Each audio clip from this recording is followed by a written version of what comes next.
to the Moon, Ladder to the Moon, written by Maya Sotoroyi, illustrated by Juji Morales.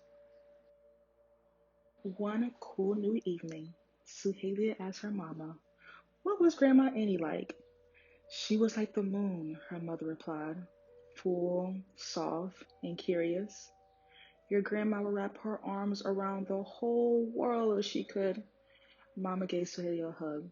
"You have Grandma Annie's hands," she said.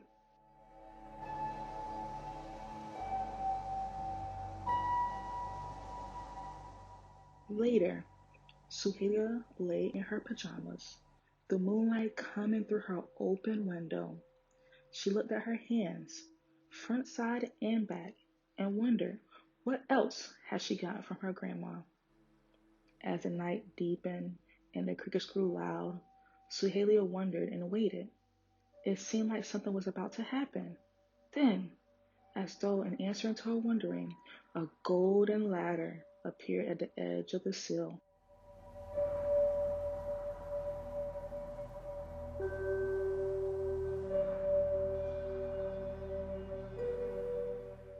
There, right on the lowest rung, stood Suhelia's grandmother, her silver bangled arm outstretched and tingling.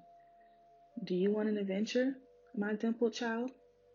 Suhelia nodded twice, the second time more certainly.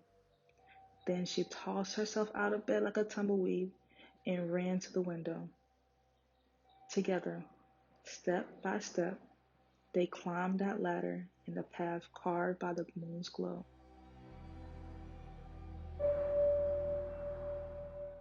From the top rung, Grandma Annie jumped to the moon first. She let herself grow wider and wider, wider than the biggest crater. Then Suhelia jumped too, into Grandma Annie's soft, waiting lap. Grandma Annie wrapped her arms around Suhelia's chest, taking the shiver out of the child.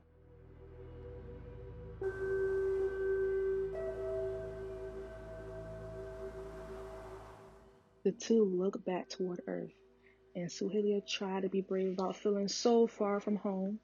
"What fun!" said Annie. "What now?" asked Suhelia. "Listen," said Annie. "Listen. The moon is a great place, it's true, but the songs of the moon are plenty. Some are plain and some fancy."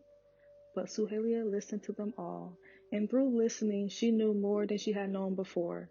With each new song, she smiled and felt stronger, until the edges of her smile nudged her Grandma Annie, and they too knew each other completely. Sometimes a smile is strong enough to do that. "I hear other voices," Grandma Annie said then. Together they gazed down at the earth below.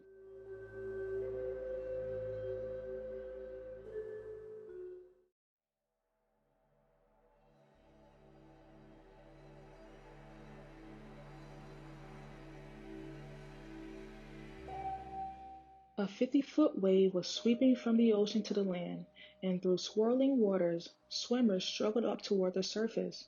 "Kick hard," Annie encouraged them. "Swim." Tilting her head toward her granddaughter, she asked, "Shall we invite them to join us, little one?" "May we? We have lots of room," Sohelia responded.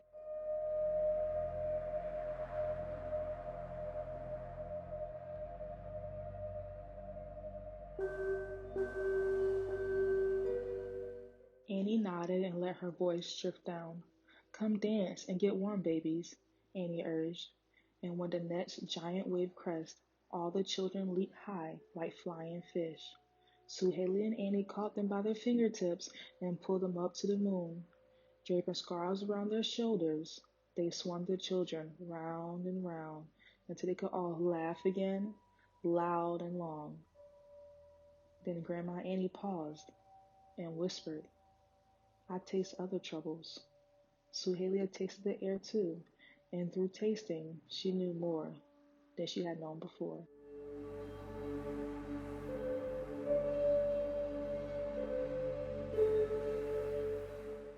On the ground below, Two sisters climbed down two tall towers that trembled and swayed on quaking soil. Hang on tight, Annie urged. When the earth stopped shaking, Annie and Suhelia watched the sisters wipe dust from their faces and stick out their tongues to catch some soft rain.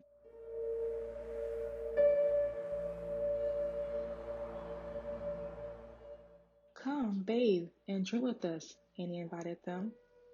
Will they know what to do, Grandma? Suhelia asked. Do they know how to get here? Don't worry, honey, Annie reassured her. They're stronger than they realize.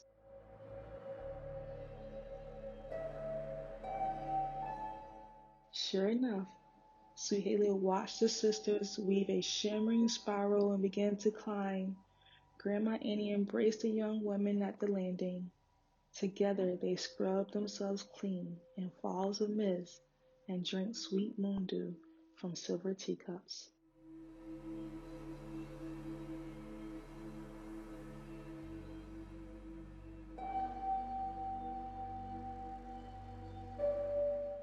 When the sisters were refreshed, they spoke to Annie and Suhelia.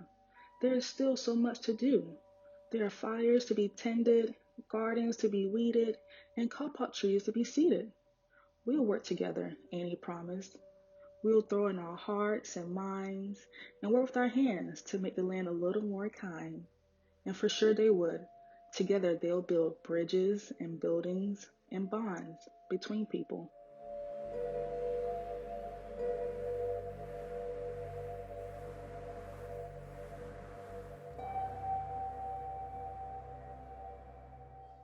Looking back at Earth, Grandma Annie spoke again. I feel faith moving the air down there, she said. They're praying. For what? Asked Suhelia. For one another, and for us, Annie told her, and to make the fighting stop. Setting down her teacup, Suhelia stood and felt it then, and through feeling she knew more than she had known before. Looking past the golden ladder, she spotted people whose hands pointed upward from a synagogue, a temple, a mosque, and a steepled church. One by one, every person was finding his or her own path to the moon, each path connecting with the others in hope's massive string.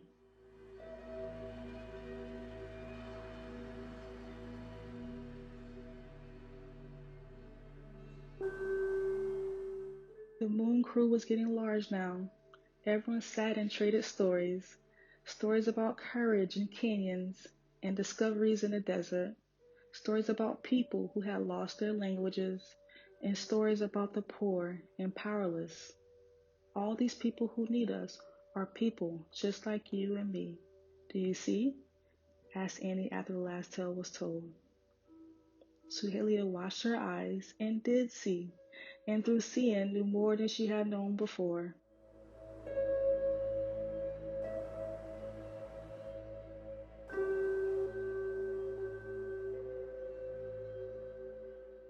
When Suhelia and Grandma Annie looked down again, they saw a baby boy being born from the center of a stalk of corn. A frail great-grandmother left her cliffside home, straightened her stooped spine, and became strong again, just long enough to help the baby take his very first step.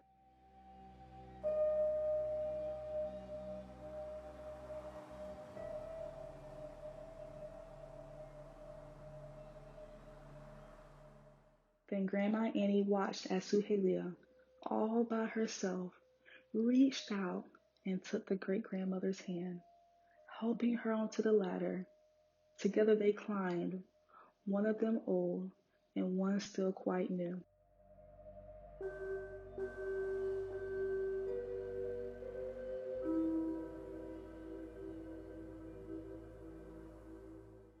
All the boys and girls on the moon, all the men and women, were now part of the moon's hum.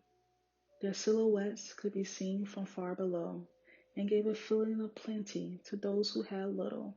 Their dancing movements gave feelings of freedom to those who were trapped in small spaces. Those who had been fighting stopped when they heard the moon's song and saw its light filling nooks and streams.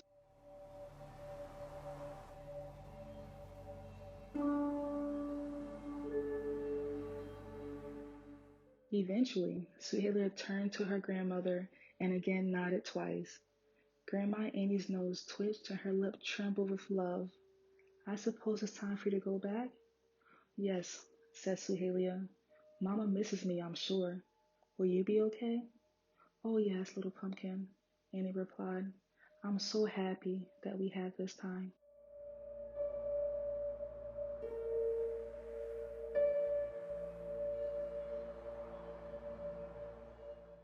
With a snuggle and a smooch, they parted.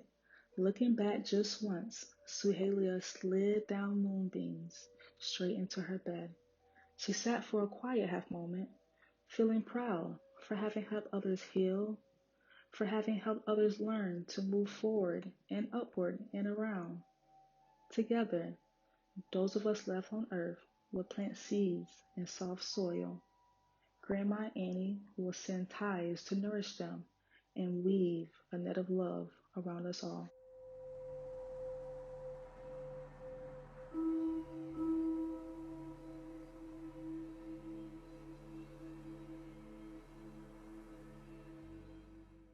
Mama, I'm home, Suhelia called out into the hallway. Mama, I met her. I'm in here, baby. Come, tell me everything.